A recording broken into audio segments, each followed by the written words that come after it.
नमस्कार दोस्तों, मैं माननीय प्रताप सिंह, बिजनेस कंसल्टेंट, बड़ा बिजनेस प्राइवेट लिमिटेड।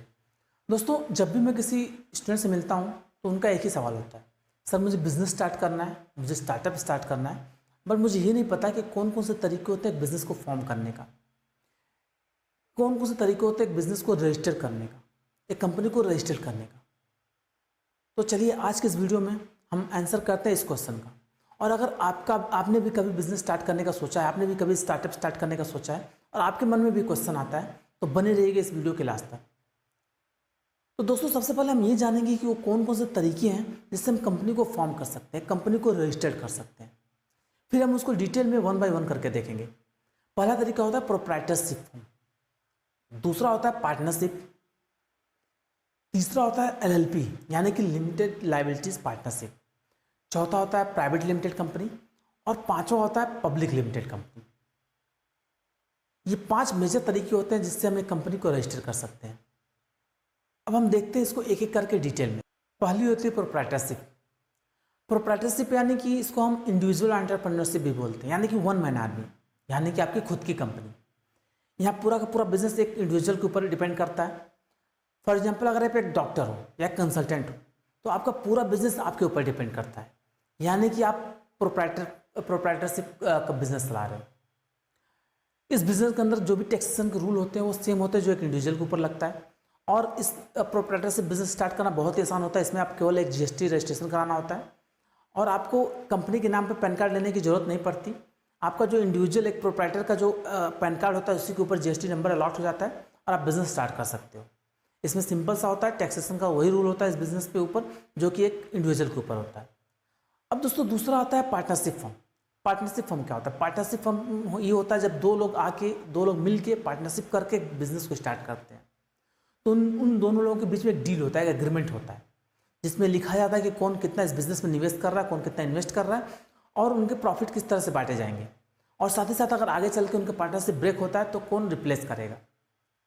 पर दोस्तों, यहाँ एक चीज़ समझना बहुत जरूरी है कि जो दोनों बिजनेस फॉर्म है, जो बिजनेस रजिस्टर करने के तरीके होते हैं, पार्टनरशिप फॉर्म या प्रोप्राइटरशिप फॉर्म, दोनों आते हैं अनलिमिटेड लायबिलिटीज बिजनेस के अंदर। अनलिमिटेड लायबिलिटीज क्या होते हैं? अनलिमिटेड लायबिलिटीज मतलब कि आपके लायबिलिटीज अनलिमिटेड होते हैं। मैं इसको आसान तरीके से समझाता हूँ एग्जाम्पल से। फॉर एग्जाम्पल, आप एक बिजनेस कर रहे हो, आपने अपने बिजनेस को पार्टनरशिप फॉर्म या प्रोप्राइटरशिप फॉर्म में रजिस्टर करा रखा है और आपने बिजनेस में उधारी ले रखी है या फिर आपने बैंक से लोन ले रखा है और आप सही समय पे ईएमआईज नहीं पे कर पा रहे हो या आपका बिजनेस डिफॉल्ट कर जाता है, आपके बिजनेस में लॉस हो जाता है।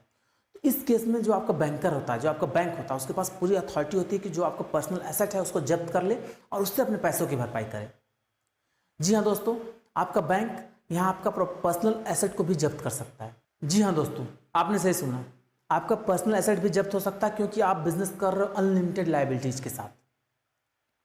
तो दोस्तों, इस तरह से कि हमारी पर्सनल एसेट भी जब्त हो सकता है, क्या हम बिजनेस न स्टार्ट करें? क्या हम स्टार्टअप न स्टार्ट करें? जी नहीं। इसके लिए एक टर्म आता है लिमिटेड लायबिलिटीज। यहाँ पे आपकी लायबिलिटीज लिमिटेड होती है। यहाँ पे आपकी या प्रमोटर की उतनी लायबिलिटीज होती है जितना कि उस बिजनेस में इन्वेस्ट करता है। इस केस में अगर आपका बिजनेस डिफॉल्ट करता है, इस केस में अगर आप पैसे नहीं चुका पाते और बिजनेस लॉस में जाता है, तो आपको केवल आपका उतना ही लॉस होता है जितना आपने उसमें पैसे इन्वेस्ट कर रखे हैं, आपकी पर्सनल एसेट जब्त नहीं होता। तो दोस्तों, अगर आपको भी एक बिजनेस स्टार्ट करना, आप भी स्टार्टअप स्टार्ट करने की सोच रहे हो, आप सोच रहे हो इसको आगे चल के मुझे स्केल करना, बहुत बड़े लेवल पे ले जाना है, बट आपको डर है, कहीं ना कहीं की डर है कि अगर वो बिजनेस नहीं चला, बिजनेस डिफॉल्ट कर गया तो आपका पर्सनल एसेट भी जब्त हो सकता है। तो आपको अपना बिजनेस को रजिस्टर करना चाहिए लिमिटेड लायबिलिटीज बिजनेस के अंदर। यानी कि आपको अपना बिजनेस रजिस्टर करना चाहिए या तो एलएलपी यानी कि लिमिटेड लायबिलिटीज पार्टनरशिप, या तो प्राइवेट लिमिटेड कंपनी, या फिर as a public limited company. ये तीनों जो कंपनी के फॉर्म, जो तीनों बिजनेस के फॉर्म हैं, ये लिमिटेड लायबिलिटीज बिजनेस के अंदर आते हैं। अगर इसमें आप अपना कंपनी रजिस्टर कराते हो तो आप अगर आगे चल के आपका बिजनेस डिफॉल्ट करता है या बिजनेस चलता नहीं, या लॉस होता है, कुछ भी होता है, तो आपका जो भी लायबिलिटीज होती है वो लिमिटेड होती है। आपका जो इन्वेस्टमेंट लगा होता है वही पैसा डूबता है, बट इस केस में आपका बैंक आपके पर्सनल एसेट को जब्त नहीं करता। आपने दोस्तों बहुत सारे केस सुना होगा कि कई सारी कंपनियां लॉस में हैं, तो यहाँ पे बैंक उनके जो कंपनी के एसेट हैं उसको बेच के अपना पैसा भरपाई कर रहा है। बट आपने कभी ये नहीं सुना होगा कि उनके जो प्रोमोटर्स, उनके ओनर्स हैं, उनकी पर्सनल प्रॉपर्टी को बैंक ने जब्त कर लिया। तो ये सबसे बेहतरीन तरीका होता है किसी बिजनेस को स्टार्ट करने में। अगर आप लॉन्ग टर्म गोल के साथ बिजनेस स्टार्ट कर रहे हो, आपको बिजनेस को बहुत आगे चल के स्केल करना, तो हमेशा आपको लिमिटेड लायबिलिटीज बिजनेस के अंदर अपना रजिस्ट्रेशन कराना चाहिए। तो दोस्तों आज के इस वीडियो में बस इतना ही।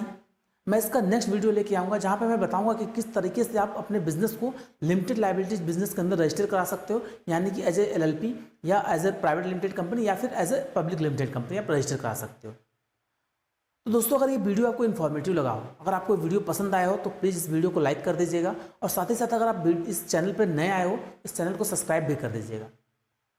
तो इस वीडियो में इतना ही, मिलते हैं नेक्स्ट वीडियो में।